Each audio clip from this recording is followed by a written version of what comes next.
I think we are going to get started. So if you still need a seat, we have plenty of them. If you want to raise your hand, if you still need a seat, we will get one to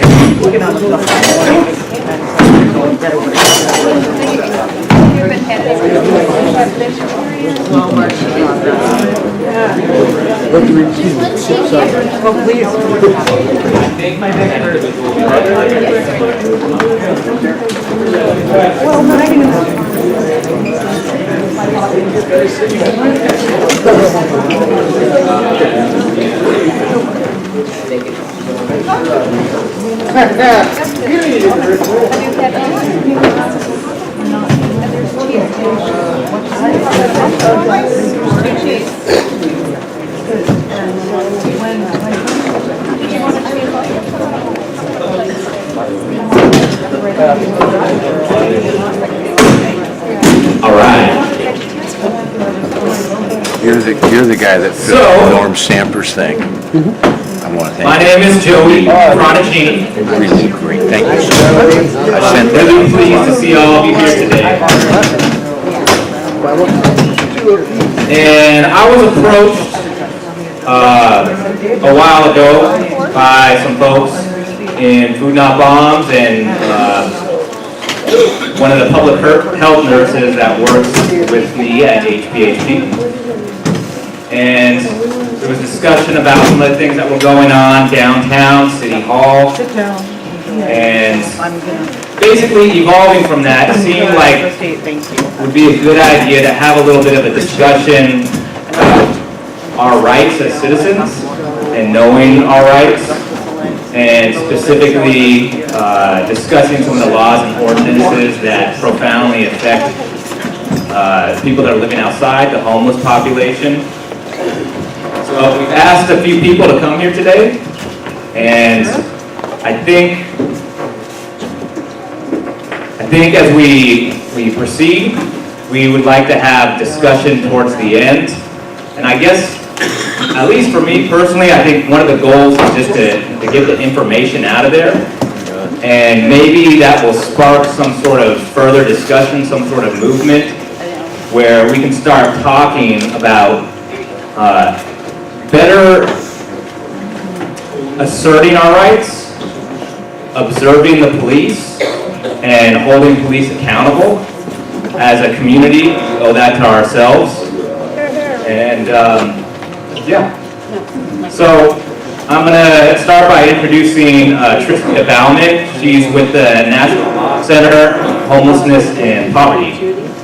So.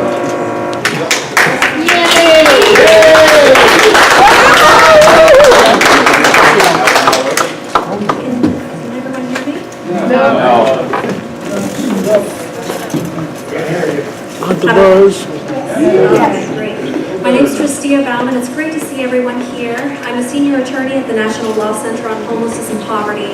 My organization is based in Washington, D.C., where I was previously based. I've recently moved to San Jose. So I'm a fellow Californian, Northern Californian. It's great to be back here in Santa Cruz. I want to be mindful and respectful of everyone's time. It's great seeing so many faces here. So I'm going to set the alarm because I do have a tendency to drone on. Excuse us, Tristia, there's some really annoying buzz. Yeah. We can't hear you well, so somebody could cut that off. Built it. Thank you. Try again. Testing. Is this better? Let's shout. Yeah. More volume. I'm seeing one skeptical face out there. All right, I'm going to try to project, and I'm also going to. Oh, I'm hearing this sound. You know what? Forget this. Don't move the microphone. Try another mic. Just try this one. Let's see if it goes down. Maybe step in front of that camera there, the one that Brent is holding. Just talk. I don't know. Go ahead. All right, you know what? I'm just going to put this down because I'm going to have to be reaching over, and I don't want anyone to have to listen to that buzzing. Can everyone hear me? Yeah. Okay, so this is an overview on the criminalization of homelessness. And so what I was asked to do today is talk a little bit about what's happening nationally. Our organization does work nationally. We're the only national legal organization whose sole Our mission is to prevent and end homelessness using the power of the law. One of the most disturbing trends over the last several years is the increase in what we call the criminalization of homelessness. What I'm referring to are laws that criminally punish or civilly punish or threaten to criminally or civilly punish the life-sustaining activities of homeless people in public places. Just a very brief stepping back, the law is now very clear that you cannot punish someone for their status. And so what cities have done is turn to laws that punish the unavoidable conduct that's inextricable from one's status. So now it's a crime or a civil offense to sit down. A crime or a civil offense to stand still for too long. It's a crime or civil offense to be somebody who is an undesirable presence in a business district.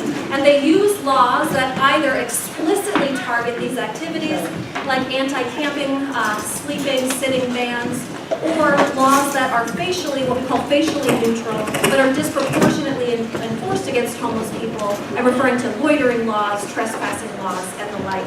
And also another growing trend is what we call homeless sweeps, which are the wholesale destruction, usually with very little or no notice, of the camps where people are living. These laws are bad news for a million different reasons. They're just bad policy in addition to often being unconstitutional. They're ineffective. They do not address the underlying causes of homelessness. They're very expensive and wasteful of taxpayer dollars. And as I said, they're often unconstitutional. We'll talk briefly about that. I'm going to skip over the causes of homelessness, but at its heart, homelessness is caused by the growing affordability crisis that we're experiencing in America, a lack of alternatives, including a lack of adequate emergency shelter, leaving people with literally no option but to live and exist and struggle for survival in public spaces.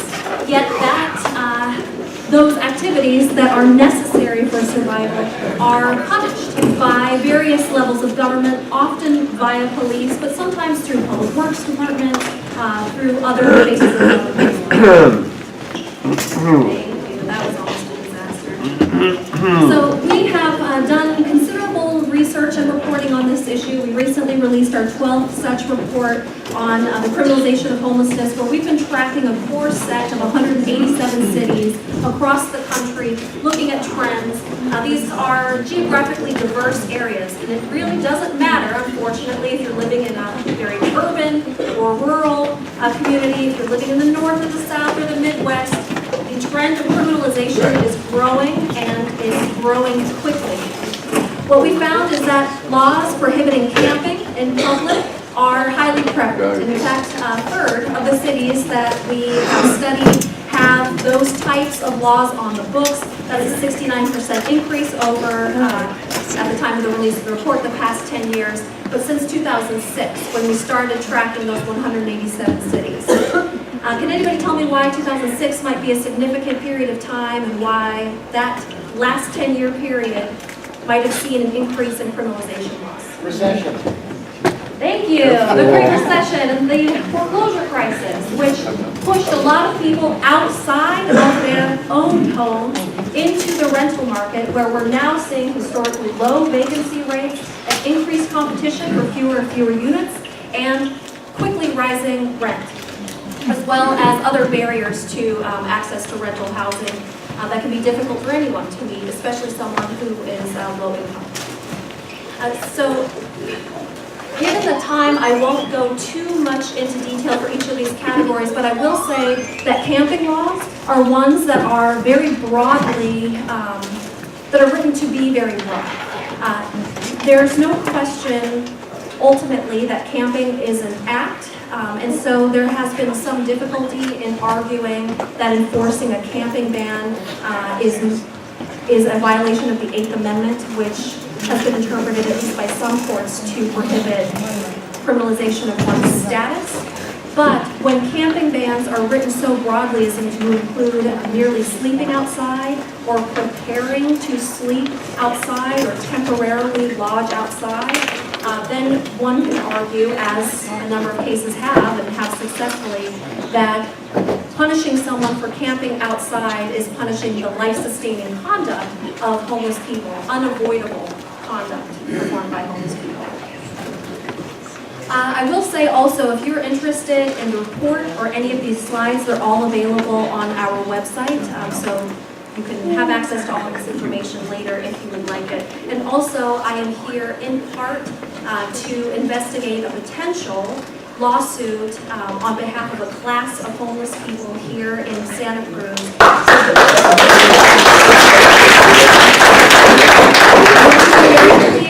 That at this point, it's purely an investigation. We would need to have named plaintiffs that could help establish a class, establish that there are constitutional rights violations that are occurring here in Santa Cruz. If you are someone who has had any of these types of ordinances enforced against you, whether it's a ticket, whether you've been arrested, whether you've lost belongings pursuant to a sweep, I want to talk to you. If you know people who that's happened to, I want to talk to them. So please do share my information. Come talk to me afterward. I have given away all but 2 of my cards, but both Abby and Keith and Steve know how to contact me. So again, moving on, sleeping in public, that's the only category where we've seen some decrease over the past 10 years, largely because sleeping has been consumed under the growing category of camping in public, still highly prevalent, a 31% increase since 2006, and nearly 1/5 of cities still make it unlawful to camp or to sleep anywhere in public. Some of these laws prohibit these activities throughout an entire community, essentially creating no lawful place where a homeless person could ever fall asleep within the city limits. Another very common category, sit and lie bans, or criminalization of sitting and lying down. Some of what I've heard over the last hour and a half talking to people in front of City Hall is that obstruction of sidewalks or public roadway tickets are increasingly common. That's another manifestation of laws that prohibit sitting and lying down. Unfortunately, very common. 47% of the cities that we've studied have those types of laws on the books. That's an increase of 52% since 2006. One of the things that I'll note is that there was a study done by UC Berkeley on the effectiveness of these types of laws, because often they are passed pursuant to a sense from a community. Great. That is what he's showing you is a report done by Berkeley that's been working very closely with the Western Regional Advocacy Project to report on criminalization of homelessness in California. So what they have reported on is a deep dive into what criminalization looks like in the state of California. And our report looks at the national picture, but they both show the same thing, that criminalization is highly prevalent, that it's ineffective, expensive, often unconstitutional.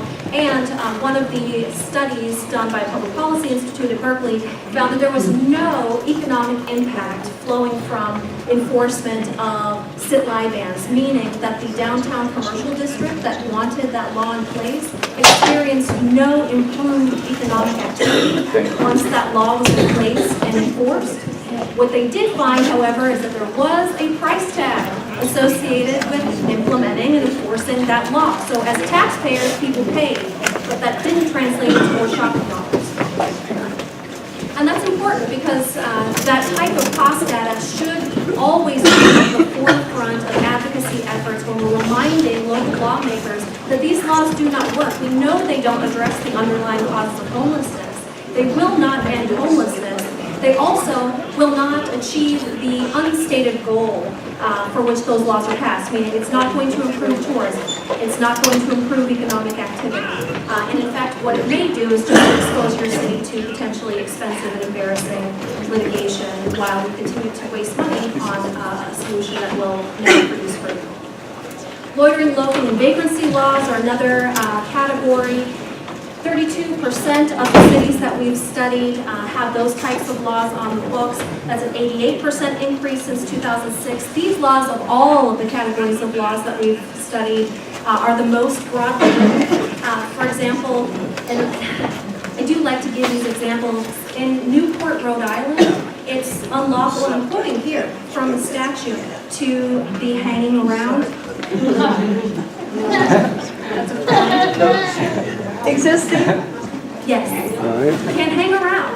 And you also, in Burlington, Vermont, you're not allowed to walk about aimlessly or remain idle in essentially one location.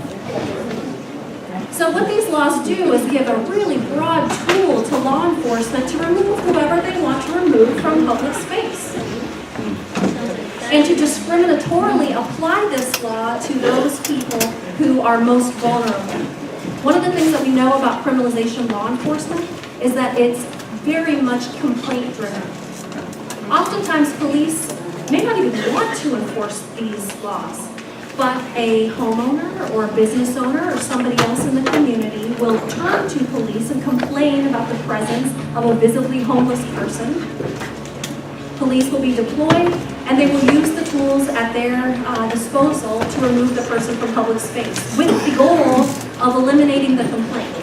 Not the goal of addressing any public health and safety concern, not the goal of addressing homelessness at its core, but just to eliminate complaints. And that is a ineffective, wasteful system. There are better solutions. Unfortunately, I'm not going to talk about them here, but we do talk about them quite a bit in this report and also as part of the Housing Not Handcuffs campaign that was launched by the National Law Center over a year ago, where we have national and local partners across the country who are working to move communities away from a criminalization approach to homelessness and toward the sustainable approach, the one that works and the one that's in fact cheapest, and that's to house homeless. I love it. I love it.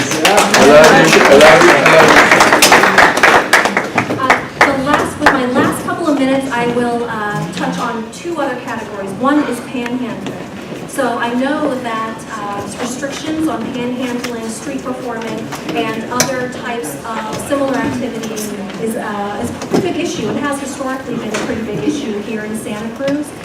Recently, and part of the reason that I wanted to mention this, in addition to these laws just being highly prevalent, is that the Supreme Court, in a case that reviewed whether or not a restriction on signage was content-based, has led to a number of successful challenges to panhandling bans across the country. In federal circuit courts, in at least 1, 2, 3, 4, possibly 5 different circuit courts, panhandling bans have been struck down as unconstitutional since that Supreme Court decision in 2015. The case is Reed v. Town of Gilbert. The Law Center has produced what we call our advocacy manual, which is a companion piece to the Housing Not Handcuffs report that lays out the recent case law interpreting the constitutionality of panhandling bans. And what we found is that over the last several years, 100% of challenges to panhandling bans have been successful on First Amendment grounds. And so if you want to see, and feel free to clap for that, and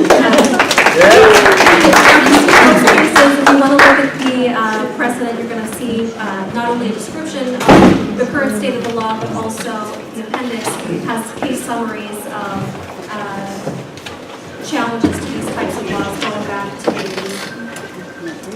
The last one that I'm going to mention here is living in vehicles. So I have yet to talk to anyone here who is living in their vehicles, but what we know is that a lot of people are living in their vehicles, and that is the category that has experienced the most explosive growth over the last 10 years, 143% increase since 2006. Now, what that category tracks are not just what we call vehicle habitation laws that under any circumstance make it unlawful to use your vehicle as temporary living quarters or living abode, however it is that they define it.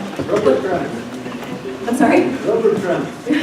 But also those laws that restrict parking such that nobody could ever live in their vehicle in a given city. There are emerging challenges to these types of laws, including one out of the Ninth Circuit, which we're in, where those types of laws were found to be unconstitutionally vague, which is helpful to some extent, but there's a lot more that needs to be done to push back here. And because of the nature of the punishment, I think there are some interesting other legal arguments that can be made, particularly around the Eighth Amendment and maybe also the ADA. So I'm very interested in speaking to people who are living in their vehicles. that was my 15 minutes. I apologize to Food Not Bombs for skipping over food sharing, but that's another category that has unfortunately grown over the past several years. I'll skip through quickly and note that move-on orders when you're just present somewhere and somebody from law enforcement or another governmental actor comes along and asks you to move along. That type of activity is also something that I'm interested in learning about, because to the extent that it is being discriminatorily applied to people because they are homeless, there may be some legal arguments that are available in a challenge as well. Are you taking questions now? Because I have a quick one about the Constitution. I think I think we're gonna wait till after the other presenters speak, and then Okay. we'll have kind of an open forum. Is that cool with people? Yeah. Thank you all very much. I appreciate it. And as I said, I'm really interested in talking with folks. If we can't do it today, both Keith, Abby, Steve, and Elise have my contact information, and/or have my contact information. So please see one of them, and I will be in touch. Thank you.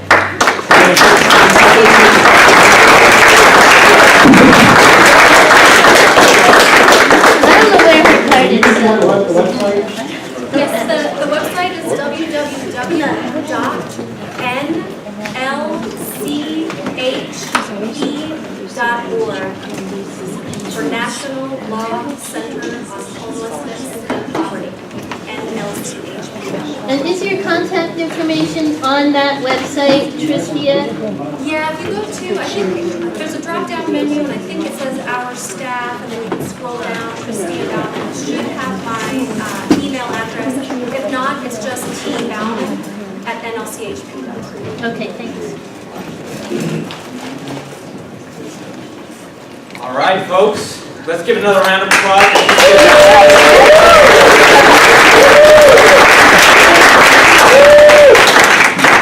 So important that we start discussing these laws and talking about them as a community. But then, once we start to understand the laws, what do we do with that? And how can we react? And how can we resist as a community? And that's why I'm happy to introduce some folks from Berkeley Copwatch here. We have Peyton Provenzano and Andrea Prichett. And they're here to talk about Berkeley Copwatch and some of their experiences, and I'll let them. Thank you for coming out today. So I'm just going to talk a little bit about like the basic rights. So, okay. The first, can you guys hear me okay? Not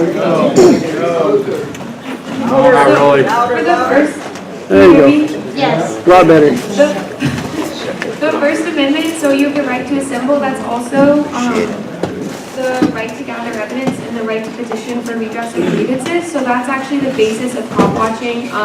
You have a right to be able to police the police, basically, and ensure that like the rights of yourself and your community members are protected. And granted, like police aren't always going to respect the law, but it's important for everybody to be educated on what their rights are so they know that they're being violated and when they're being violated. And so the Fourth Amendment, protection against unreasonable search and seizure. So you do not have to consent to a search if a police officer is asking you. If they're asking permission, it means that you have to give consent and you can't refuse to give consent.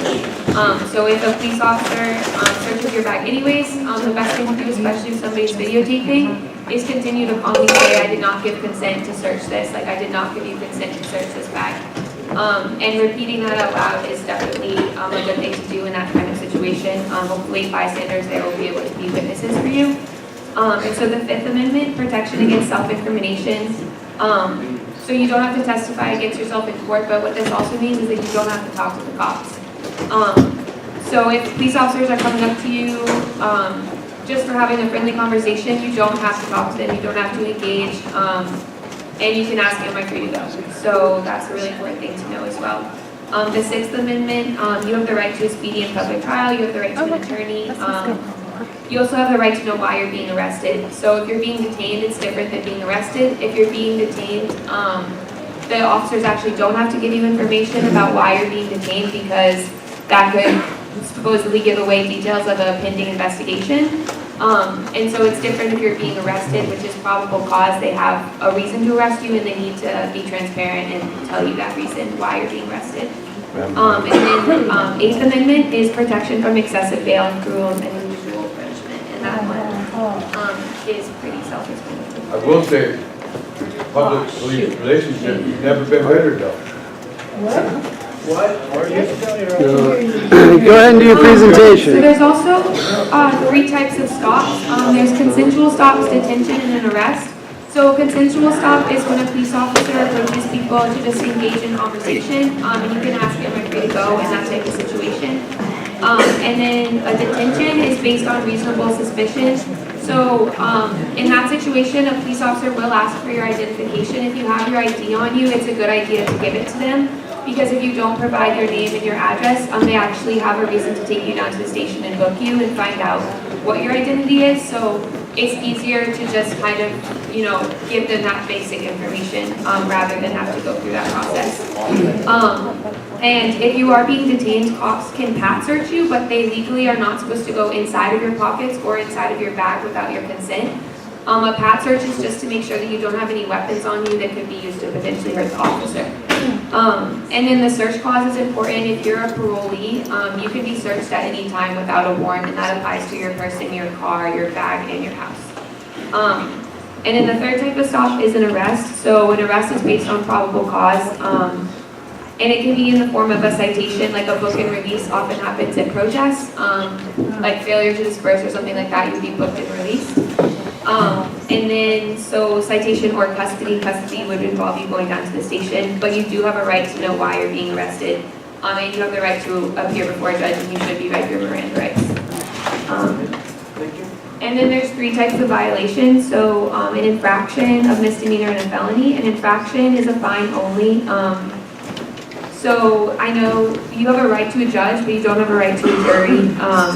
Infractions in Santa Cruz, some of the ordinances, especially the sit-lie ordinances, ordinances where noise complaints and things of that nature, if you get 2 of the same infraction within a 24-hour period, it's actually a misdemeanor. So a misdemeanor is a fine and or jail up to a year, and you do have the right to a judge and a jury in those situations where you're facing jail time. And then a felony is the most severe of the crimes, and it's a fine and or jail longer than a year. But felonies don't apply too much to many of the ordinances in Santa Cruz. And then there's 3 types of police misconduct as well. Violations of the law, which is corruption, excessive force, if they search your person or your bag without your consent. And then a violation of policy is like if they use tasers at an inappropriate time, if they, certain departments have specific policies around enforcement, like when they can use certain types of strikes at protests and things like that. So it varies based on department in terms of their policy. And then the third is kind of the most pertinent to this, unjust laws.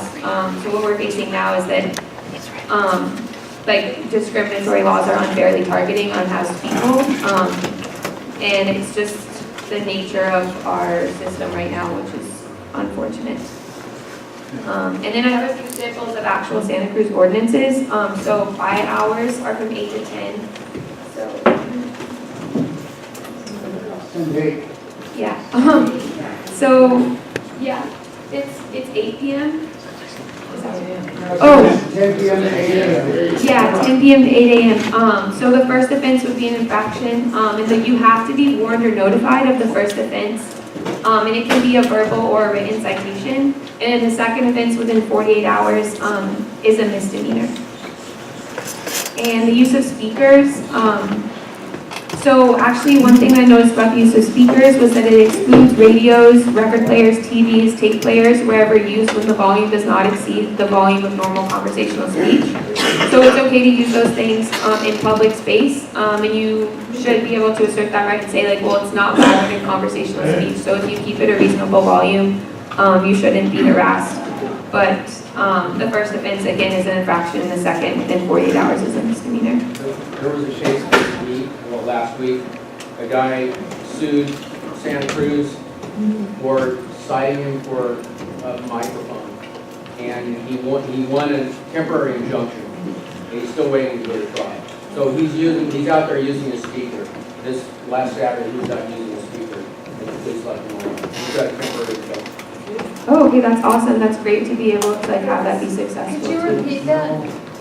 He said that somebody was able to challenge this ordinance last week, and they got an injunction. So they're still using their speaker now, and they're waiting to go to jury. But the police stopped. 3 evangelists, they go and scream at people out on the corner. Those 3 guys, they got one of them got an injunction.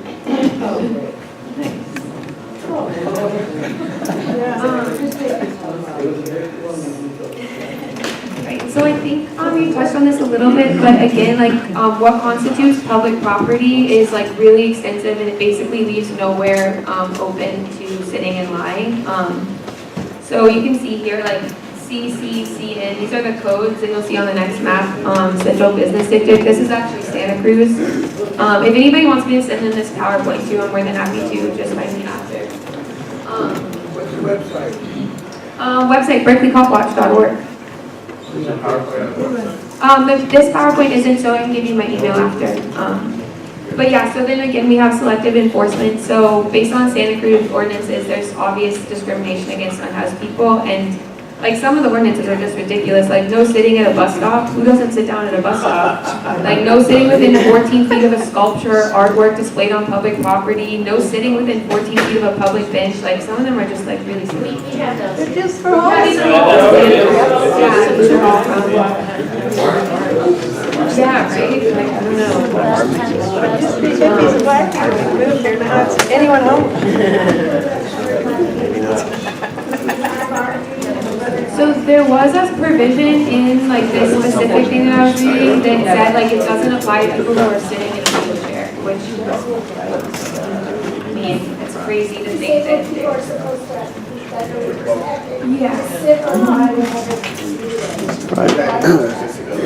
Yeah, I think. I can't hear what she's saying. How do some of these laws affect the ADA, American with Disabilities Act? So that's what we're kind of talking about right now. Yeah, and so that's definitely a point of, I think, like contention around these laws is like that's a great way to challenge them is like using that law. I'm not trained in laws. What I'll say is that clearly if there's an exemption for people in wheelchairs, it's an attempt to exempt folks who won't be covered by the ADA from the coverage of that law. People who are disabled under the ADA who would not necessarily be sitting in wheelchairs. And a law that has a disproportionate impact on disabled people can be challenged potentially under the ADA.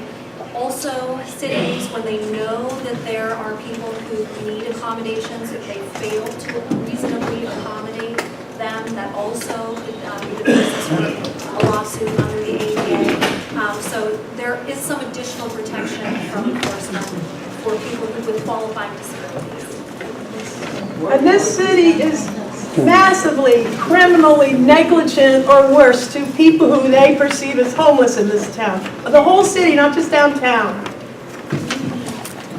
Related to that, one thing I thought might have been an interesting thing was that the ordinances actually said that notification of your first offense can be given verbally from a police officer, a public officer, or a downtown host, which I think means that like business owners can approach you and then call the police and say, I've already given this person the first warning, and then the police can come and actually issue it. They used to. Wow, that's right. They used to have downtown, they replaced them with park police, the park rangers. Yeah, those are obsolete. Change the law. Okay. Yeah, they have rangers now. All right. And all they do is and they'll warn you once, and then they come back. But isn't the issue more that there's no shelter for the homeless people, more than kicking them off the street? If you had a shelter, they could go there. It definitely, that's a huge issue. Housing is. see in the shoulder. We want civil rights and housing. We don't have to be treated like slaves and targets to apply for housing that you wait 7 years for. I'm not picking one or the other. I'm not going to let you. Yeah, we have rights. We need rights now. I'm not suggesting one or the other. I'm just saying if you had a shelter, that would be beneficial. We have 50 shelters with 50 beds. wouldn't work. Towards these similar goals. Let's not argue We're all amongst in ourselves pretty right now. agreement about where our politics stand in terms of like what's needed, but right now we're gonna focus on rights. If I may recommend that we continue the panel, and then afterwards we'll open it up to discussion for the sake of time. Also, this one I thought was kind of crazy. No throwing things in public spaces, even things that are made for throwing you can't throw. So there's footballs, hacky sacks, it applies to all those things. No talking, but it's only applied to homeless people and after. Yeah, it's considered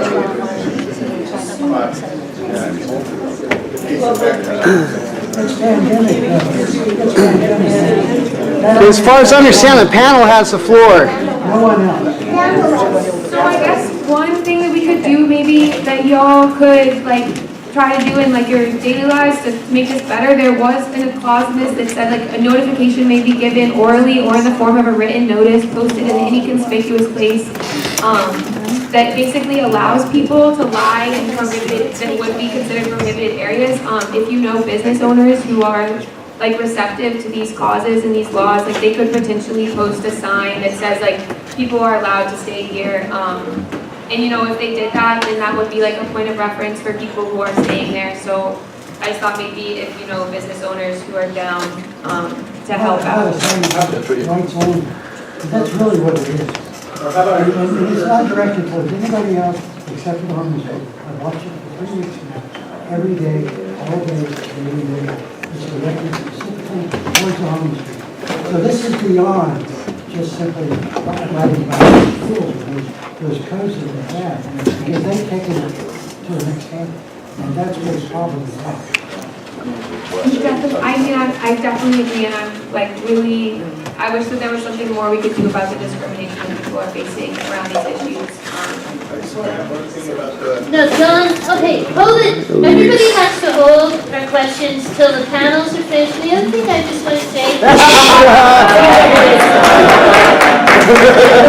Trauma is real in here. There is a lot of triggering and a lot of trauma. And I want to ask everybody to recognize that first. And let's not argue amongst each other. Let's wait, okay? Thanks.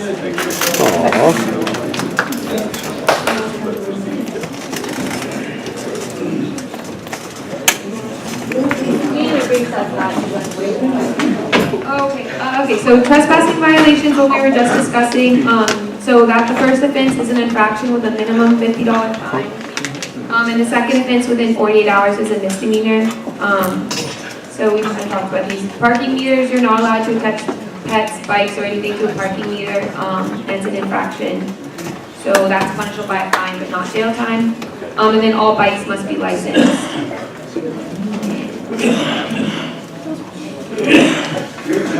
So who's getting a little bit fired up? A lot of people. You get fired up. That's good because we want to have a discussion about this. But let's let, I'm going to pass the mic over to Andrea Prichett from Berkeley. Copwatch has been doing this for decades. And let's let her speak, and then I believe we have one more speaker after that, and then we can get to some of this discussion. Does that sound cool? Yeah. So let's hold comments and questions towards the end if we can, please. Thank you.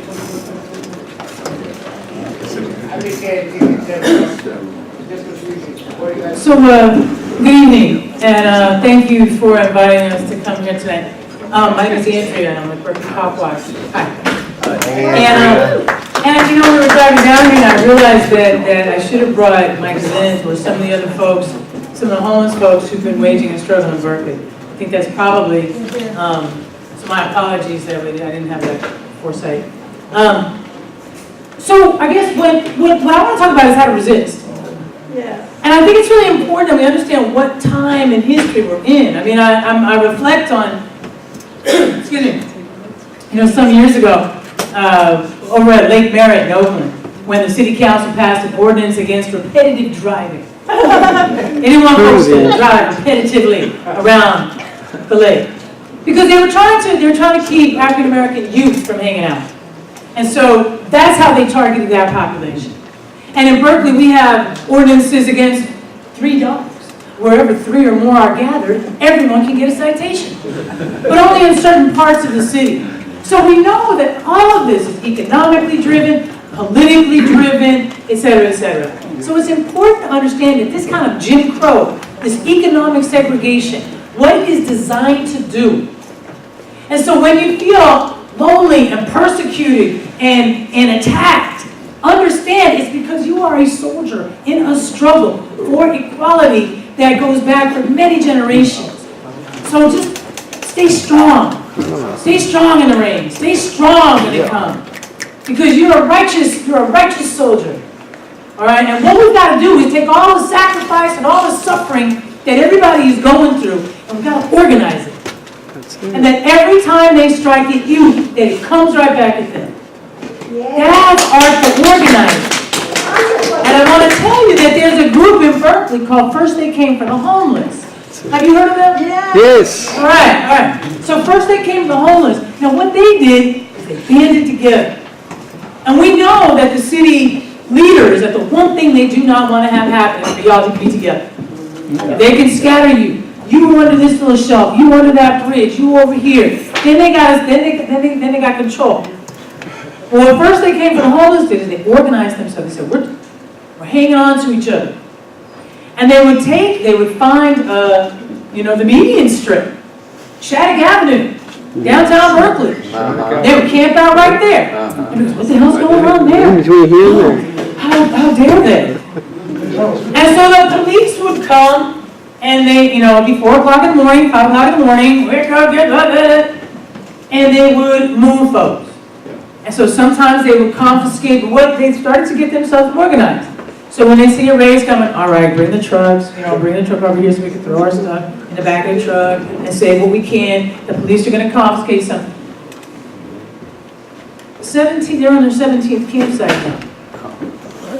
And what they did is they managed to stay together, and some of the things that helped them to stay together was that they had a strong alliance between housed and homeless people. Housed and unhoused folks were working very closely together. They kept a very tight can. No drugs or alcohol in the can. So they were able to bypass a lot of conflict, let's be honest, bypass a lot of stuff that could really undermine a coherent and pointed political action. And they keep a clean site. And there's challenges, so what some of the house people can do is they come and they help them get the garbage out of there. One struggle they're having right now is around a porta potty. You see, the thing that happened also is that we took a chance on electoral politics. I was sick. We went to our city council meetings every week, and every week the vote doesn't go our way, surprisingly. Every week after week. And so, some folks got together. We actually decided to tip the majority. And we did it. Nice. And we did it. Nice. And so as cynical as I am about electoral politics, I'm very cynical about it. But within our city, it actually, this does matter. It makes a difference in people's lives. First They Came for the Homeless right now, those guys were facing increasing jail terms because they were getting more and more citations built up behind them. With a change in city council, now they're like, okay, they backed the police off. They were able to, now we can talk about the policies that have to do with the confiscation of property. Folks are getting their stuff taken. And wait. Who's keeping track of this stuff? Remember that if the police take something from you, they're supposed to give you a receipt for it. They're supposed to write it down. They're not supposed to just be straight thieving, stealing from you. So they say, well, wait a minute now. You're taking my 10. Are you charging me with a crime? Well, then why would you take, no, you're not charging me with a crime. So why would you take my 10? I read that last. Is that evidence? Push it up. Off on.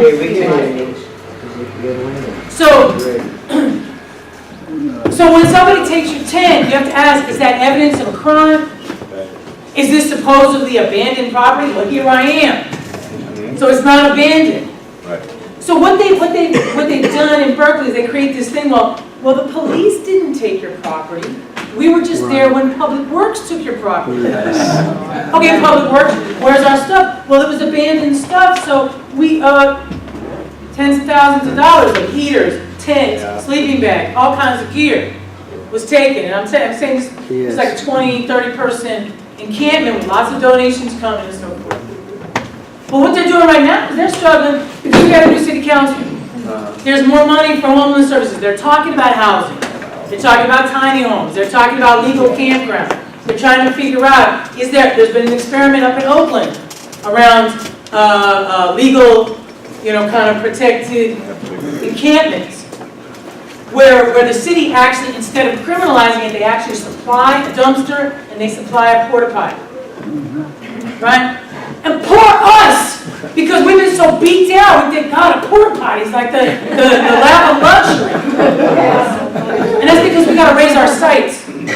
This struggle is possible. I can't believe coming down to Santa Cruz and looking at all the bullshit, chalking on a sidewalk. Those cases have been decided already. Christopher McKinney was a man, in the 1990s, went around chalking, got arrested in Oakland, Berkeley, and San Francisco. Sued them every time. Won every time. Wow. Right? So what Santa Cruz, what the city leaders of Santa Cruz are doing is they're pulling the wool over your eyes. And they're trying to see how much fight you got. Yeah.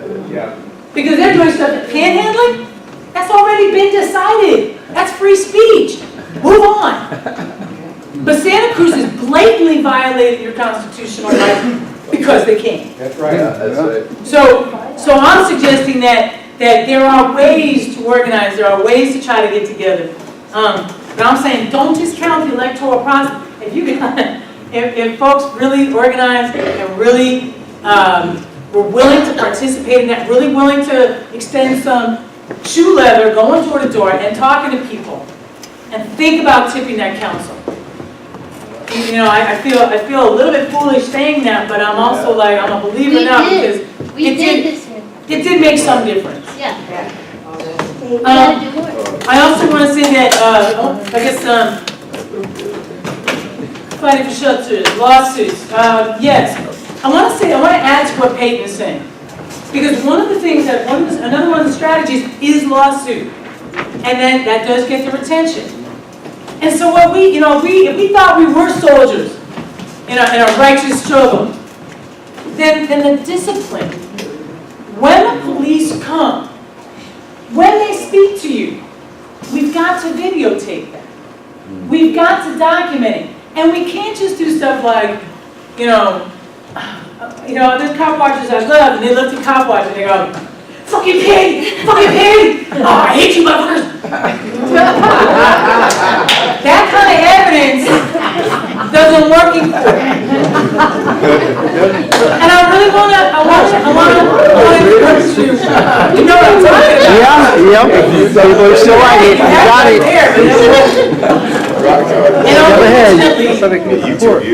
When we go into court, we know that they're not sympathetic, generally speaking.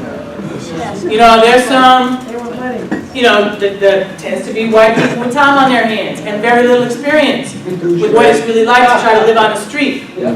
So trying to convince those folks, so we have to make good evidence, documented. So let me just say the thing that we at Copwatch, we're trying to tell people, look, if you're the videographer, shut up. Just shut up and video. Right. That's all. Right. And it's so easy and then it's so hard. Yeah. But let your buddy, if there's two of you, let her say fucking paper, whatever she wants to say. But if you're the one who's creating the evidence, you don't talk. And because what we did is just the smell of this around here, boy, it's got to be some kind of lawsuits. Some kind of class action around here. Because looking at those signs on that downtown is just it's a heartbreaker. But again, trying to figure out where would you put this evidence? Who would you give it to? How would you move it? What resources do you have to gather this information? And we've got to be willing to surface, because if I take some footage of some crazy stuff going down, I have to appear in court and say, Your Honor, I took this footage. Yup, I was there that day. Yup. So you've got to give up some email or some phone or some way that people can contact you, because this stuff doesn't go a year, 2, 3. right? So you have to think about some of that. Does somebody keep time for me?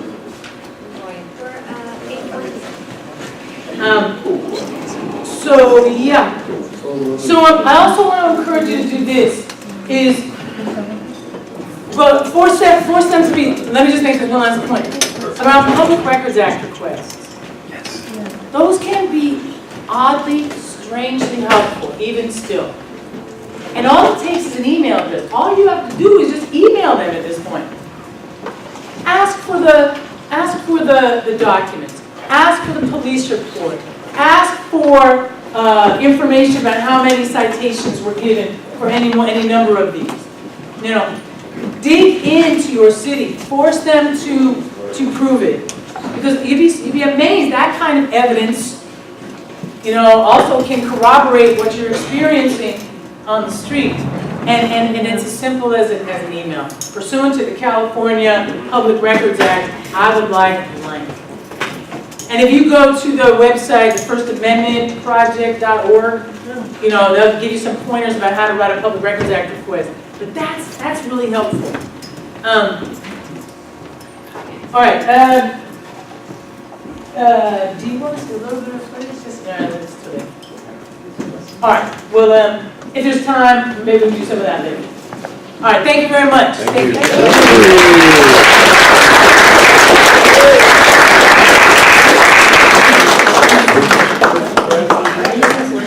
I'm going to introduce, I'll talk, hello, I don't know. I'll talk really loud. I'm going to be introducing Wes White, and I also want to preface it similarly thank you so much, especially what Andrea just spoke about. The power of the people in this room, and the power, we need to unionize, we need to be on the same team. Like she said, they're going to try to split us apart, split everyone apart, move along. People over there, all of a sudden, they lose all the people that they used to be with.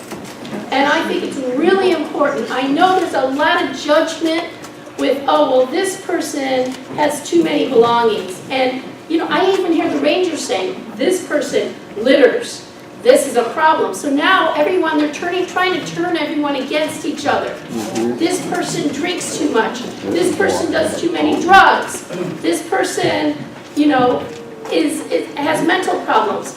All these types of people have got to stick together and be together and try to have less judgment. Whether you're housed or not housed, we all judge. But this is our time, especially with the new police chief coming on board. We don't know what they're going to do, but from past experience, they split up the homeless people in Eureka. So I'm going to introduce Wes because he started a union in Salinas. And I'm just going to read a little part of what it is because we're short on time.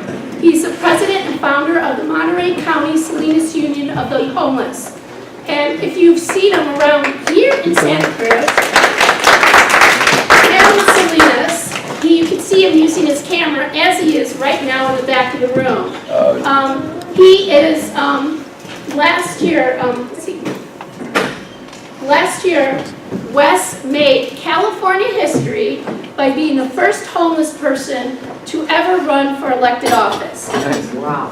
When he was denied access to the ballot, Wes went to court, and although he did not prevail, the lawsuit prompted a Superior Court judge to comment on the negative impact of anti-homeless laws in Salinas on the right to vote and seek elective office.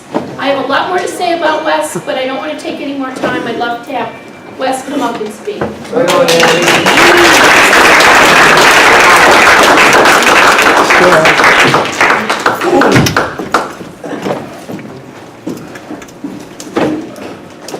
Sorry, being actor and director is kind of hard to do. But I'm Wes White, I'm from Salinas.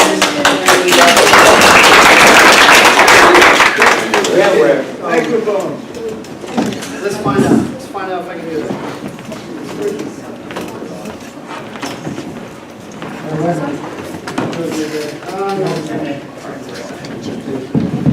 Okay, so honestly, a lot of what Andrea said, we've done quite a bit of that. It started in 2015. We had an ordinance go by, storage of personal property on city property. It was the same time that they fenced off the last of Chinatown, of any of all the vacant lots. They put iron and bar fences around it. And at the same time, they passed this ordinance, which basically just blacked out the whole bingo board. You know, and there was absolutely nowhere for people to go, so we were able to amass a big movement a month later for the second reading. It still happened, but we also did a federal lawsuit. And we were able to get an injunction for 6 months. We fought it hard, and yet the community was destroyed. But yet, 6 months, you know, we were able to fight it, and we held it back, smirking and smiling all the way, of course. You know, the cops are doing the same thing when they're on the inside, so why not? And we started this union, you know, when that place went down, we also started a flagpole community down in City Hall. We started doing a protest. We didn't really know about Freedom Sleepers at that time. You guys have been doing it once a week, and we just started doing it every day. And, you know, you guys came down and supported us, which was great, and that's how we started seeing each other. You know, it's hard. I mean, I did this by myself, basically very selfless, and meet people every night, carry everything in my van, and pass it out to everybody, get to know people. You know, it's how you treat people, and that's the whole thing. You know, I made relationships with people, that brought in families eventually, which was kind of weird. We were topping out 40, 50 people a night. You know, and we were providing tents, blankets, bags, some by donation, laundry, lots to organize. So I started doing these agendas. You know, so meeting regularly is important if you're going to start a union. You know, being in solidarity with people who are going to court. So the PRA was actually very helpful in starting a database of who's got a trespassing or unlawful camping, even like a jaywalking ticket, because they've used that as a precursor to just pat you down or arrest you for whatever. Oh, you're a you're on a probation violation, so we'll get you for that. You know, they just love to find any which way they can. So I've actually got a couple of Know Your Rights handouts. In the back of one of them is the Berkeley Copwatch, which is pretty cool. And one is like, what if I get cited? I already got cited. In Salinas, it's actually a misdemeanor. So luckily, in Salinas, you got much more of a chance than in Santa Cruz because you have to defend yourself. And we know that the precedent was just said a couple weeks ago. But at least in Salinas, they've got an attorney, public defender, you claim indigent, so there's a couple of ways you can go. And then the other one is, you know, when you're being threatened with being unlawful camping. And that's where you're videoing stuff, and don't say anything, just follow the cops, video what they're saying and doing, because they're the ones who are going to flub and say stuff that they know is locker room talk for them and not legal to say in public. But they'll do it, and we've caught them on things. This is one thing about this video camera that I've learned politically. I've done so many different kind of protests. I've been civically engaged with school districts, city council, you know, the board. I ran as a delegate for a Berkeley delegate. And, you know, you really got to be involved in the process. If you care about something, you got to get in with both feet. It's really tough because our system doesn't want you to actually care about anybody else but yourself. That's what marketing is about. You know, buy for yourself, you'll feel better if you buy this. Go on vacation, go to this concert, drink the soda. You know, we didn't even need all the water, but we did it anyway, right? Because it was commercial. I mean, the guy's got all this water down in Kern County, and that's, oh man, so many issues in the world to uncover, and this is the way to go. So the more you use your voice, the more active you get in the entire process. I know it gets boring going to city council meetings, but you make an impact, and we've made an impact in Monterey County by showing up. I started a cooling shelter when that shelter closed down. The TMZ building, which is transportation agency, and they had a meeting. The Salinas City Center, which is the Downtown Business Association, and the Chamber of Commerce wrote letters saying, close that shelter down. We hate these people. They're dirty. They're nasty. They're criminals. You know, they decided that way because they're the only ones who showed up. You know, so we got to show up. We got to say our piece, and then there's actually a lot of guilt involved in that, guilt and shame, and that's almost what you need to look them in the eye and get them to shame. And there's a lot of them won't budge. We already know where that's happening. But, you know, it works. If you keep coming back, it works. It's stronger. You get more organized. You keep on supporting each other and be in solidarity with other social justice causes, because that's how you get more broad-based foundation support. You know, I think 2017 is going to be a better year, and we're making progress. I mean, so in Salinas, we're having a year-round shelter now, basically because we've been pushing this issue for a couple of years, and we've been tugging at them. And I mean, seriously, you got to get involved. Even Rochelle Noriana wants to now change her mind a little bit, or maybe she's just trying to limit it. I'm not sure which way that is. In Santa Cruz, she got on this homeless thing, whereas before on the Coastal Commission, she tried to pass an RV law, you know, trying to get people arrested. So it's nice to see the 180, and I'd like to see it go all the way. The 24-hour bathrooms is huge. We've been pushing for that, you know, just a legitimate place for people to be. 24 hours a day, even where they're at is fine. You know, there's a sign up for housing is one of the things that they do, a database for housing management. And we're looking at trying to say, if you sign up for this, that should get you immune to getting a ticket. Because you're looking for housing, and this is the affordable housing you have. Yeah. And that's kind of, you know, but it has to go on some kind of standard that they can recognize, because there's liability and paperwork and, you know, nonsense legalese. But, you know, you do this part, and where the union really steps in is we want to also try to get people motivated to volunteer of themselves. You get involved in a nonprofit, you care about something that they care about, the nonprofit. They see what you're doing good work, you show up, you're consistent, you're hardworking, you're caring, you're trustworthy. They're going to care about you. They're going to pick you up. Hey, guess what? I got a friend who's got a job. That person's got neighbors and friends. I got a garage, you know, you can sleep in. It's about building connections and relationships, you know, and because there's no way the government ain't going to help you at all. The government would prefer you just fall off the face of the earth. So you got to make these friends yourselves, and I think putting yourself out there and selling yourself, regenerating yourself, you know, I mean, there's addiction is rampant, but if we change our addiction to something more positive, you know, then you pay it forward, and it will be paid forward. You get it back.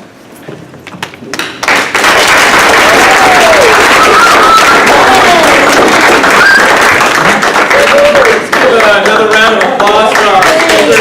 You're amazing, sir. Good job. Thank you. You're incredible. I'm so impressed.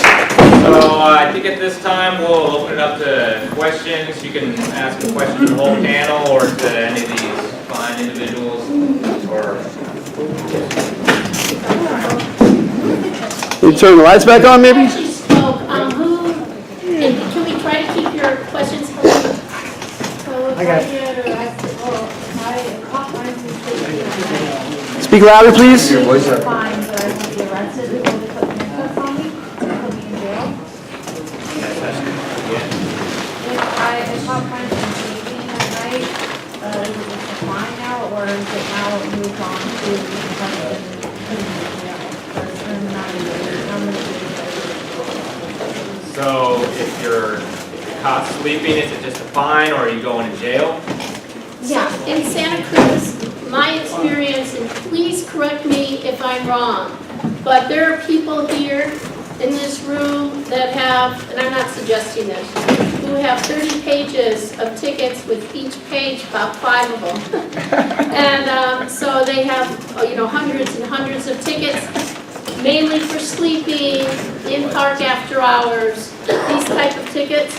And it usually doesn't go to court unless you get something more substantial, like you stole something from a store, or something, a DUI, or something crazy. So it's a fine. Are they going to put? Or you get a lodging, or you get a misdemeanor, which says a 647E, which is lodging, but they haven't been giving, usually they get that ticket in Santa Cruz if you're consistently sleeping there the same night after night after night. It's a fine.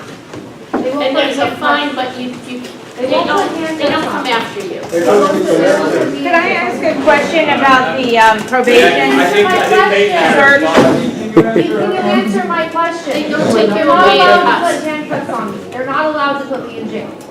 They're unlikely to put you in jail.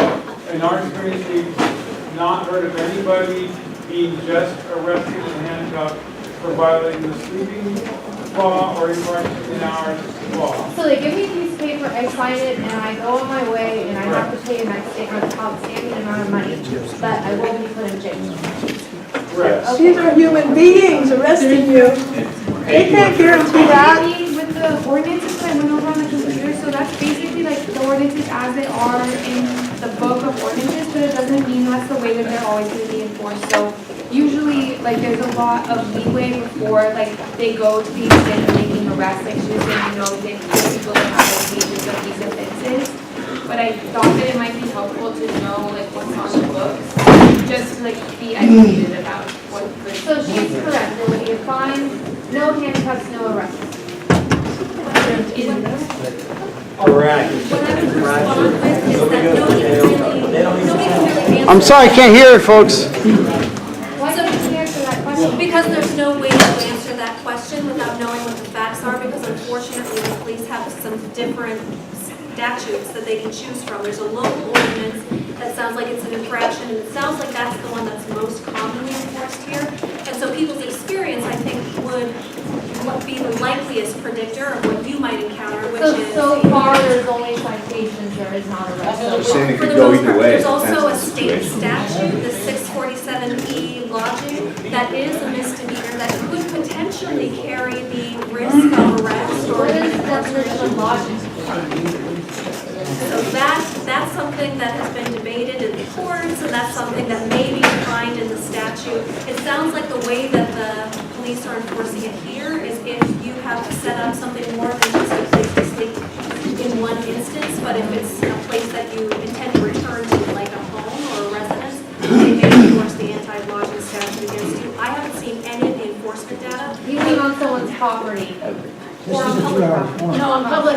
So I saw one person get this 647E, and he broke down his encampment, and it was just, you know, a little area every day. And he went out, and then he came back, and he put it back up. He got the 647E. But he was warned a couple times. But normally you don't get that I see. There's also the stay away order. You can decide one of these regular infractions can stay away order. You get a 24-hour stay away, and if you get that ticket, and then you get another one after that 7-day a month, you can actually get take away and handcuffs. Yeah, that's what you do. Can you explain what sitting and no lying, no sitting and no lying, how bad that means during the daytime hours? The sit-lie law, you want to go over, I have a list, by the way, There are and a lot in of the back people of all that the are ordinances. I And the have a sit-lie law is, in certain areas, I happen to know that one a little, the sit-lie law doesn't apply in certain areas, like in City Hall and the library and all the county buildings, and city buildings. You can sit or lie there, but they will get you on another ticket. So it's really hard to discuss each one because it's their discretion. So can you explain such as Harvey West, Ocean View Park? Let's go to someone else. I need to know what During probation. Keith will talk to you afterwards, and this woman. Yeah, this is a good starting point to know what the laws say. I have enough for everything. I have for daytime use, daytime. There'll be information in there that'll give you some sense of whether or not there are hours restrictions. Thank you. So this question is for Tristia, okay? So on New Year's Eve, 2012, President Obama technically signed our constitutional rights when? This is well known and well documented amongst certain legal people and so forth. So what I'm concerned with, and maybe you all have kind of addressed this, but in other words, we no longer technically on paper have the full right of a lawyer, trial, all that stuff. This is well known, okay? NDAA 2012, okay, so it may have been actually New Year's Eve 2011 for 2012, but so my question is, given that our constitutional rights, technically, now that's limited, but it's pointed.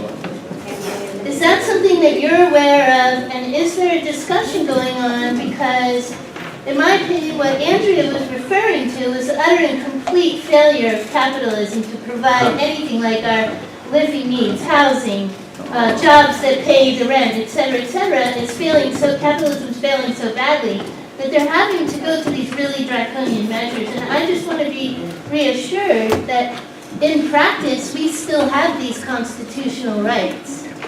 Yes, so you raise a lot of really interesting points that go to sort of like the fundamentals of fairness in our economic system. What I will say, just as a basic legal matter, you have the full panoply of constitutional rights available to you as any other citizen. And so there hasn't been any curtailment officially of those rights. How those rights are respected and the parameters of those rights looks different depending on where you are. Access to counsel, which is a really important component for being able to enforce your rights, looks different depending on where you are in the country, and a number of other factors. So, I do want to reassure everyone that you do have the full protection of the Bill of Rights and arguably the protections that are enshrined in international covenants that have been signed by our Congress.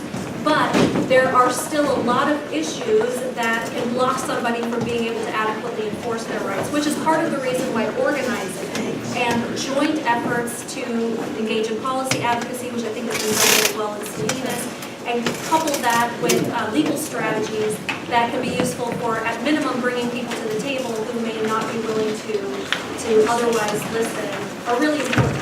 Okay, thank you. So before we move on, I just want to do a quick plug. Every Thursday at the library from 9 to 10 is the coffee and discussion group.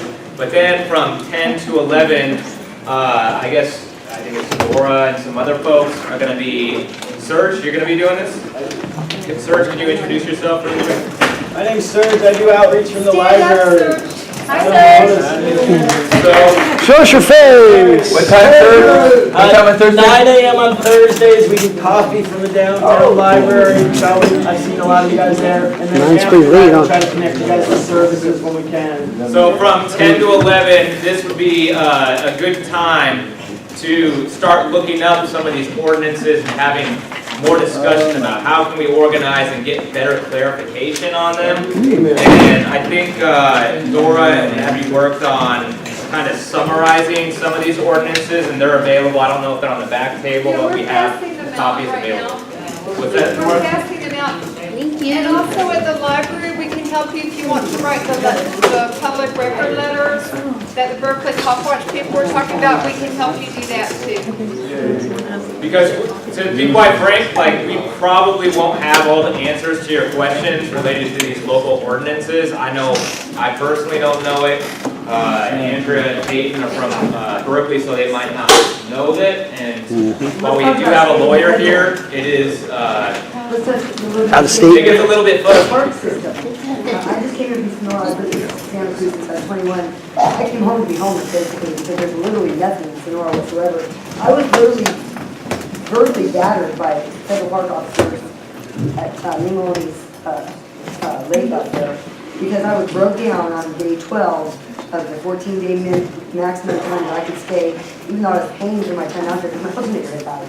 And they threw my generator down a ravine until they could get my house because I had a trailer I couldn't tow. Yikes. I've never lived this in my life, and I come here and try to get campsite like a day for, and I can't get one for more than 7 days in a row, and then I have to leave for 24 hours or for 48 hours, and a maximum of 30 days over a full year's time. What the hell's up? That's all in public land. The whole state of California. And I'm willing to pay for the use of it, and they're still not giving you access to it because they're so terrified that you're going to find a use for it and stay forever. Like, who's want to do that? I mean, I'm just looking for permanent housing. By moon, not by want. Abby, tell me about the Fresno organizing. My car taken away from me for violating or something. So I'm on the edge of town out here where so far so good, but I also noticed that the homeless have 0 services available. And they're holding sex offenders in a third or so. What's up with that? They only discriminate against disabled people. I'm disabled. I got 10 dogs in my phone. And I can't find a bathroom because nobody will even open the bathroom. Every gas station you go to. One mic. This gentleman's trying to speak. This is not just a situation where they're enforcing ordinances and imposing rules. There are a lot of things that are really illegal. This is also an federal government, Indian law. There are two parties that day right now is rampant in the city because of transference, because they hit somebody, I know what they're saying, and there's people sick right now. There's 2 people that I know of that have kidney failure and are going through liver failure right now, laying on the sidewalk out there, and nothing's being done. They turn away at the hospital, and it's just the hospital doesn't want to document that as evidence. That's my theory on it. They're not addressing that. They're not addressing the fact that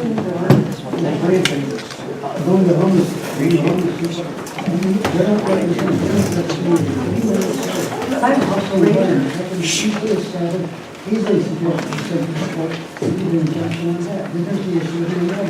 Why can't we force them to do what they're supposed to do by law? They're supposed, ordinances on this, that's fine. But there's a lot of things that they are not doing, and if they are doing, they're completely illegal. The ordinance stuff will take a long time, really not.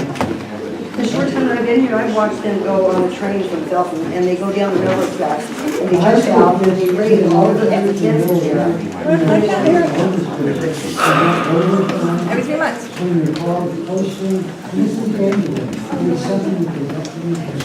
Give him the microphone, we can't even hear what he's saying. Thank you for your comments. Sarah, you've had your hand up. You have a question? Can't you pass the microphone around so we can hear what the people are speaking? And please try to speak loudly. Go with it. Can't they go up to the microphone? That's a good way.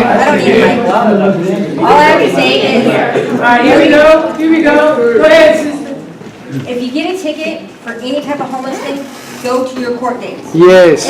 No ifs, ands, or buts about it, they don't expect you to show. You show, it blows their minds, and then you stress, take it to trial. If you know you're right, take it to trial. Yep. Beat all my cases. Not guilty, not guilty, not And you guilty. know what, you tell them, hey, they harass me now, and now since I took them to trial, they're gonna harass me more. I got restraining orders against 2 SCPDs and a ranger now.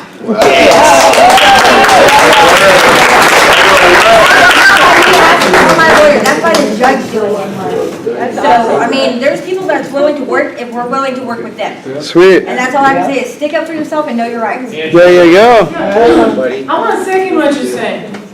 Because, history also provides us with some examples of campaigns against unjust laws. And that sometimes when folks have, you can't do it all at once. So the question is, can folks get together to set a list of demands and to find one demand that you're really going to fight like hell for? Because in the process of that fight, you get stronger. And so if there was one campaign around, I don't know if it's also got to blow my mind when you talk about a sleeping ordinance, because it's against the law. I don't think it's the act of sleeping that's a crime. It's included, sleeping is included. Sleep between the hours of 10 p.m. and 8:30 Isn't it where you put your body? No. Because if I'm not on the bus. You're laying down, you got something covering you. If you don't own a house, then the house is against the law. So I'm just saying you might want to consider whatever, are you guys officially, is this room mostly a group of people? No. There's 3,000 of us. Oh, yeah, okay. The group that there's 2 groups that I know of, as far as activist groups, is people that come to Food Not Bombs. And then there was a Freedom Sleepers, which is kind of ending, unfortunately, because they're starting to give a lot of tickets, and we don't, just in the past month, they've never given us tickets in years, and unless you're in City Hall, which we suggest you not to be. They just started giving tickets. So right now, I don't know if we're going to continue the Freedom Sleepers. If people want to go there, they can. Keith and I are kind of burned out. We hope people can be inspired Howdy, I got a ticket from them last night. Union. I got a ticket from them. Howdy, I got a ticket. And I can help with that. 2 of us did. We were laying there, and they came out. Keith was not there. They wouldn't give us a ticket because Keith kicks ass. but 2 of us got a ticket, Audi. And I was like, whatever is And are those alone, court bro. dates being political, like, is everybody gonna go to your court dates? Right, yeah, that's what you need, is the support. Please, guys. I'll give you my tickets and you can pay me 3 double. Is anybody documenting these incidents? Is anybody documenting? No question. They come up and. Not really. He got sick, he's getting Keith wasn't there in sick. surgery. There's 3 people that document Not that real I fun. personally know of. I sometimes document, Keith sometimes, Brett sometimes documents it, and Robert Norris sometimes documents it by writing it down, but, you know, that's. Give us some cameras and we'll We document need anything you want, everyone to man. have cameras. I have a question about police discretion and videos. And But everyone gets their stuff stolen in the Right. video. I'm Let's not start coming talking on just about Thursday. documentation using video, I'm talking about documenting citations, having a log of when the citations were given, when they were given, Right. by whom, with names and badge numbers of the officers. I have a card for everything. That's part of your PRA, man. So Abby goes down to the courthouse, to 101. That's a question right here. You give her your name and birthday, she prints them out. And so she has stacks of citations with the time, date, and who wrote them, of dozens of people in town, and so we've been systematically trying to collect that. Yeah, you can give me your name and I will go and get the information, which could be in turn for a potential lawsuit. And just give me your name and birthday, come to me afterwards, and I'll make sure it's on there. Everybody's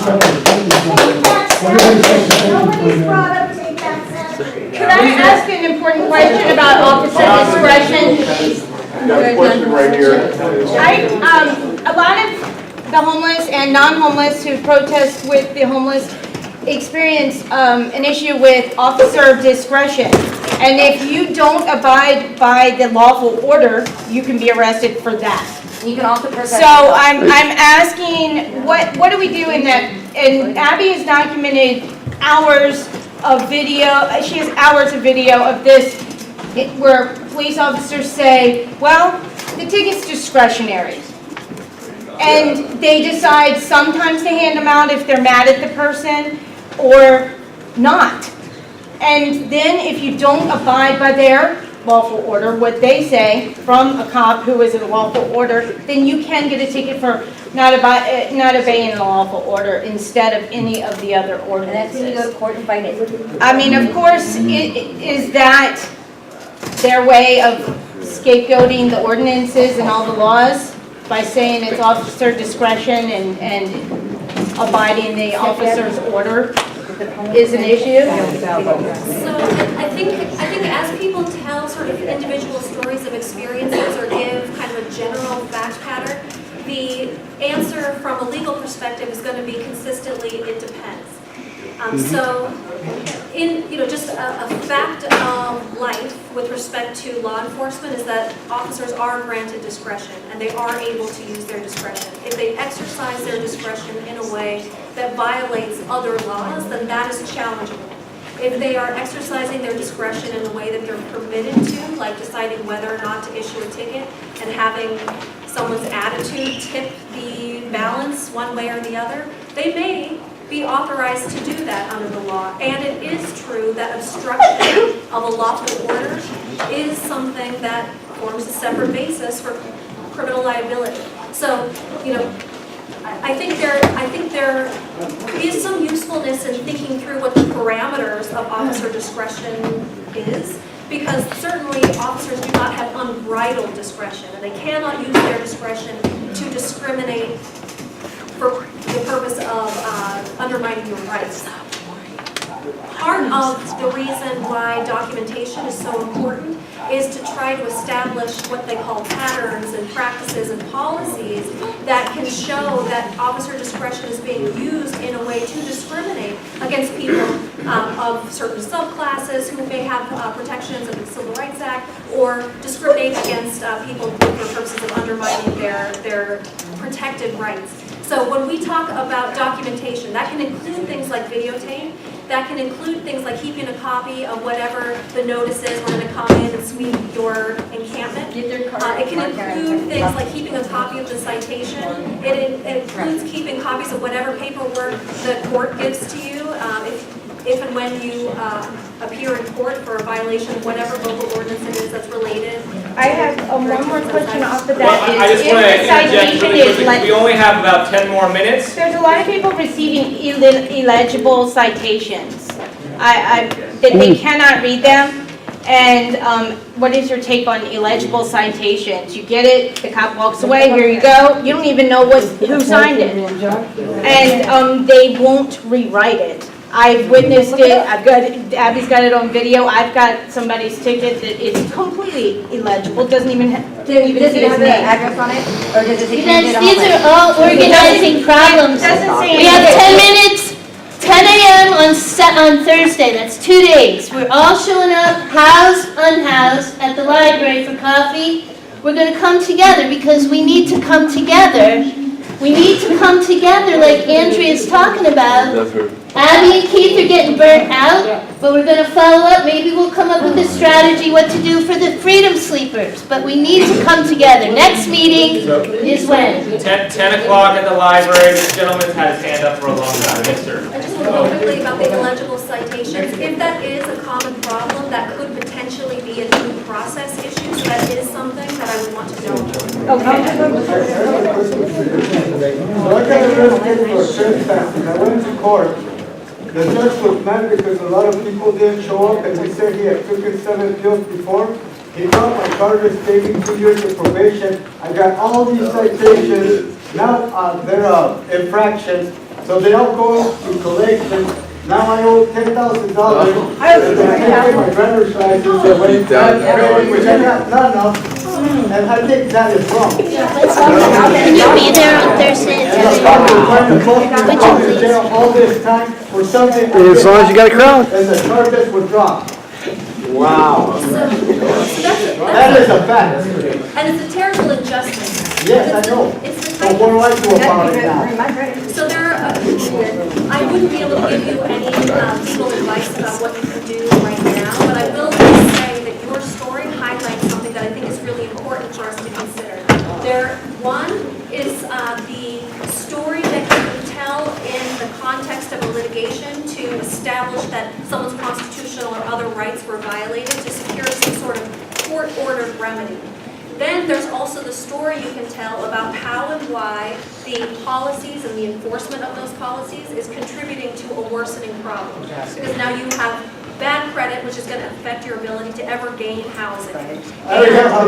And if you were to lose that housing, if God forbid you lose that housing and you're a renter, any sort of bad credit could be a barrier to securing housing in the future. That's the type of thing that can follow you potentially for the rest of your, well, for 7 years, maybe beyond that, and maybe beyond that, because I've worked in cities where credit agencies are still keeping bad credit histories available to landlords, and they're just using it in their discretion to turn down applicants because the market's so hot and there's so much competition. You don't have to rent to anybody you don't want to, provided you're not violating any civil rights laws, and so it can be a tough thing. The removal of your driver's license creates a lot of employment barriers and other barriers for you. It's bad policy. Your story is a great example of how and why this type of enforcement doesn't make sense from a policymaker's perspective. And that type of story should be told as well. So I think when we think about how to gather evidence, what stories to tell, they're not always going to be the basis of a lawsuit, but they can be the basis of really powerful legislative advocacy to explain how and why the laws on the books now do not work, they worsen the problem. I saw 3 hands. We're going to go 1 in the back, 2, and then 3 right there. So 1. Yeah, I'm just curious. I don't even know if you're privy of the fact that Santa Cruz got a little bit more than $20 million very recently. That's supposed to go toward homeless. Say that again? 2 million. I thought it was 20. There was 20 million for county $20 mental million. health. Oh, okay. Yeah, there was a $20 $2 million. million with homelessness. There was a $20 million allocation about 2 weeks ago on a Tuesday. I'm just curious if you have any inkling of how that's going to be delegated, how it's going to be split out, how that may benefit the actual people that have been homeless, you know, have a history here and maybe, you know, advance their, you know, position and you know, do you have any idea how that $20 million, My understanding who's is going to that delegate it, how, what? what the gentleman is referring to is called the Whole Person Care Grant. It's part of a statewide effort, and different counties could apply to it. Santa Cruz County did receive about $20 million. It's supposed to go over 5 years. Whoa. And my understanding that county mental health owns the majority of this project, and that they intend to have specialized intensive case management and mitigation services, but I do not know all the details yet. This is why we need to be organized, right? We need to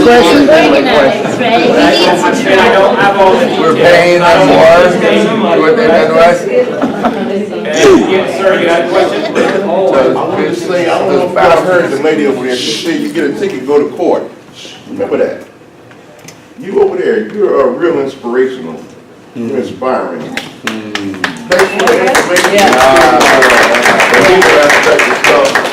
I watched KQED TV recently, and I saw what you do on TV, how they, because of what you do, they file suits against these counties, and then the counties stop enforcing those laws about sleeping out in campers and stuff. It's because of what that lady right there do, who she is, what she represents. They file these lawsuits, so that means that it actually works. But what it takes is for you all to stand up and say, give her your information, and then it gets bigger and bigger, and then you start winning. It's like they were saying about separating, don't let them separate. This lady right here, what I'm saying is this lady right here, what she do, the title she said, they file these suits, and they win, and these counties start saying, hold up, we wasted money by trying to enforce this, let's stop that. That's what you want. Right. This lady right here, that's what they've been doing. They've been winning in these counties, which is close to our county. We need to get up in that mix. They didn't mention this county, but we need to get up in that. She's sitting right there. They filed these lawsuits and won and win. Therefore, it's better for the people because we got pressure on how to live. So now these people that are sleeping out, they don't have that pressure. Okay, I can do something with my money now. I can make a plan here. You feel me? So that doesn't give them housing. this lady over here, just hear my message. That's all I'm saying. I ain't giving you no house. I ain't giving you no housing. You gotta go get that. I wouldn't got mine. This lady over here, Abby, I have seen her with her filming.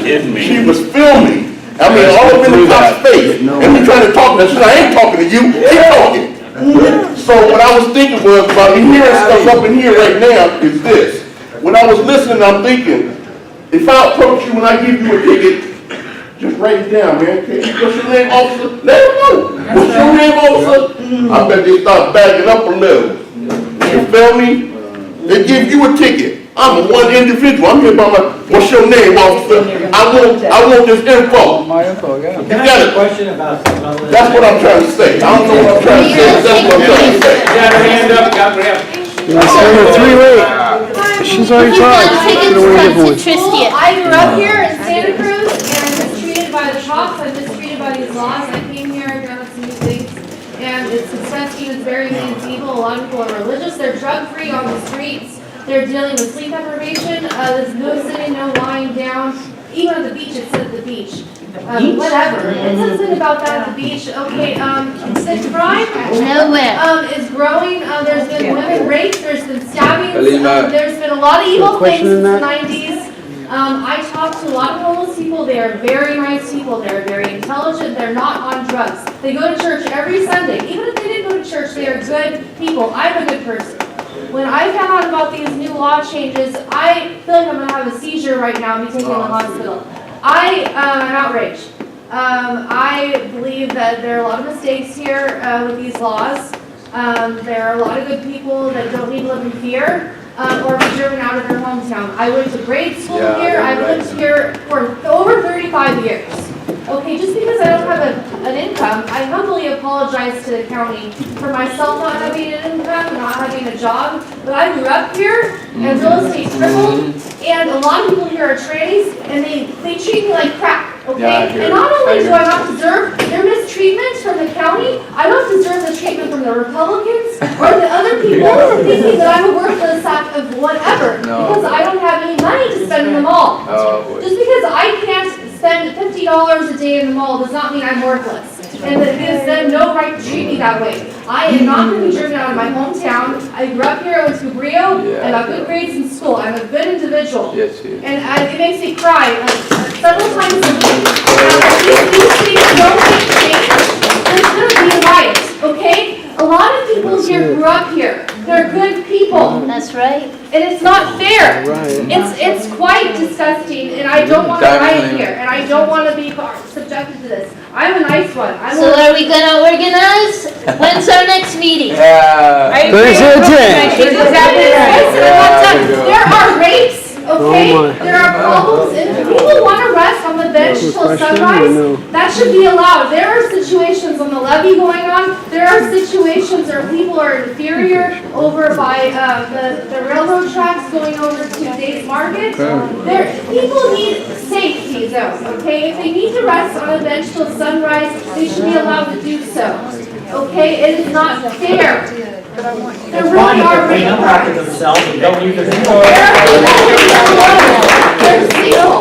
Safety zone, that's a good statement, safety zone, she called it a safety zone. Yeah, I like in this thing that it says that you can get the camping bans waived if you're on the waiting list for the Homeless Services Center.